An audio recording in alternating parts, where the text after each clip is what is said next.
This video is for entrepreneurs. D2C brands are doing great these days.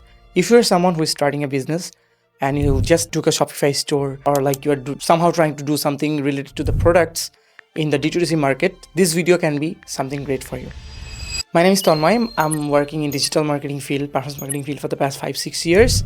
So today I'll be sharing some experiences that I learned throughout these years and also what are the current trends that might help you to build a very good business. Okay, so we already have an agency named Next Leaders. We are serving almost 30 to 40 clients these days. And I'll be sharing some latest information. What are the first few steps you need to take if you are an owner of a D2C brand? All right. So think about it this way. You are maybe starting a business and the main focus is e-commerce. So you are an e-commerce D2C business. First of all, you need to understand some of the models. What is a D2C? What is a B2C? What is a B2B? B2B means business to business. Like you are selling some product to another business. Just for example, you are an internet service provider.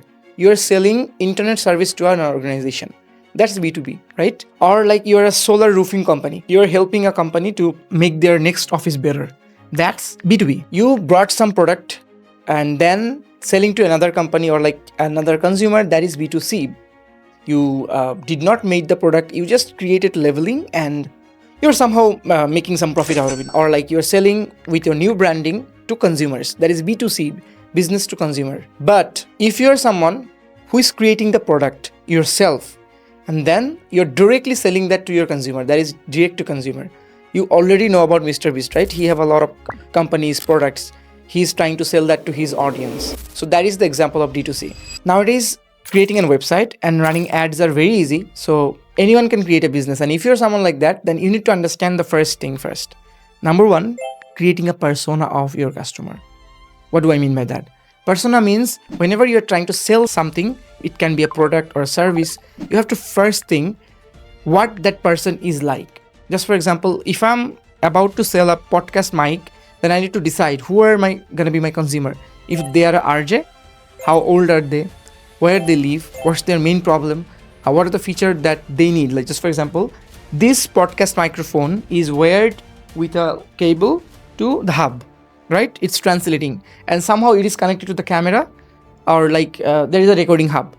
I have another microphone that is directly connected to my MacBook. So if you somehow can create a simple podcast microphone which can revolutionize the whole podcast industry, like you somehow created something that will just stay here and there will not be this kind of wires and everything. It can just directly run with Bluetooth. Yeah, there are some mics that you can put here and you can record. You can get great audio quality. But for podcast microphone, we still don't have it. So whenever you're trying to sell something to someone, you need to first think about the persona. Who is going to be my customer?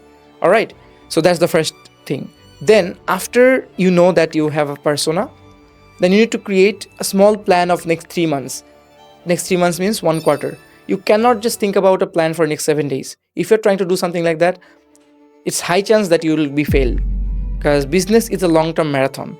And within the first 3 months, if you're doing an online business, you will understand if the product you're testing will work or not. That's called MVP, minimal viable product. If you're an entrepreneur and if you want to get into this kind of thing, you have to know these terms. So I would just share 2 shows. Number one, you can watch Silicon Valley on Amazon Prime or you may find it anywhere. And then you can also watch the Shark Tank US version. Hey Sharks, I'm Ben from New York. Hi, I'm Pete, and we are seeking 500 grand for 4% for our company, Double Soul. That will help you to understand these business terms. All right.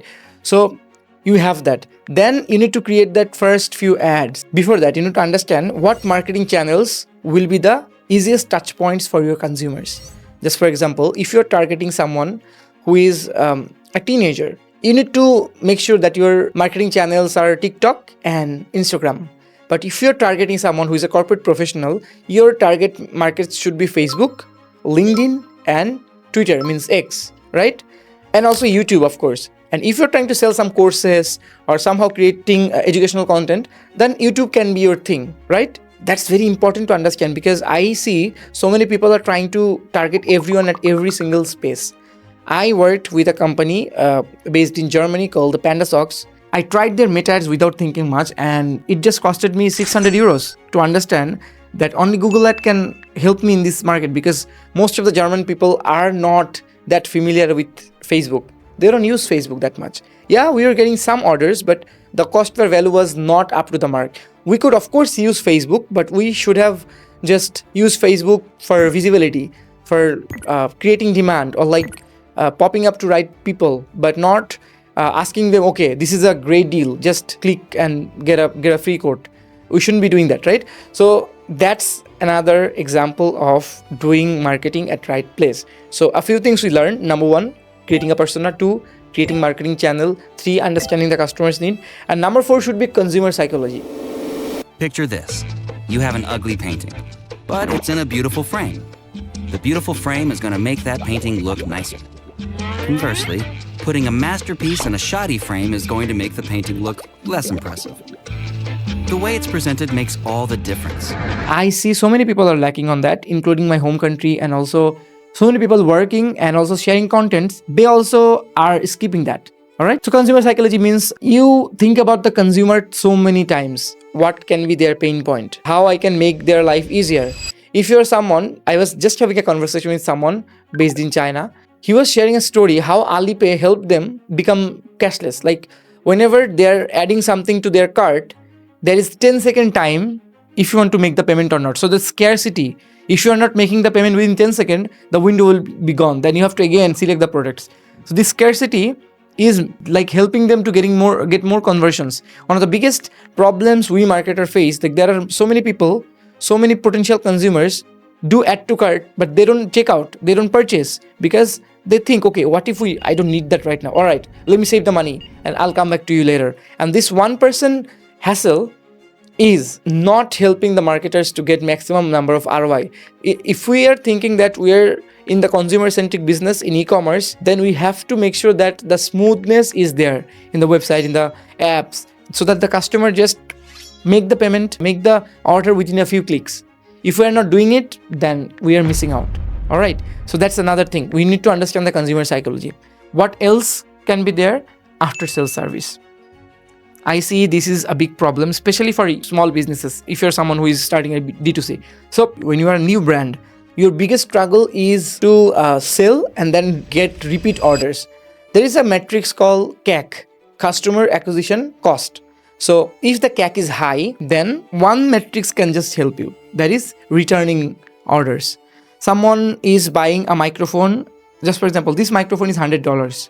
All right. And you had to pay $60 as an advertisement cost, CPR, cost per result, to get an order. And you just set $40 as a profit. So you lost $20, right? If that person is buying another product within 2 months, then you are adjusting the cost. And that is how some of the largest companies, some of the largest edtech platforms are giving you free 1-month trial, because they know if they're spending that server cost behind you, and if you are likely 10%, 12%, or 6%, 7% are the people who are continuing their credit card and they are subscribing. And when they're subscribing, they're making a huge amount of profit, because the biggest investment for those companies are the server cost and also maintenance and engineers. So you have to think about these things a little. If you're selling a generic product, then you need to target everyone, right? You have to create a big funnel. You have to make sure that in the top of the funnel, there are so many people.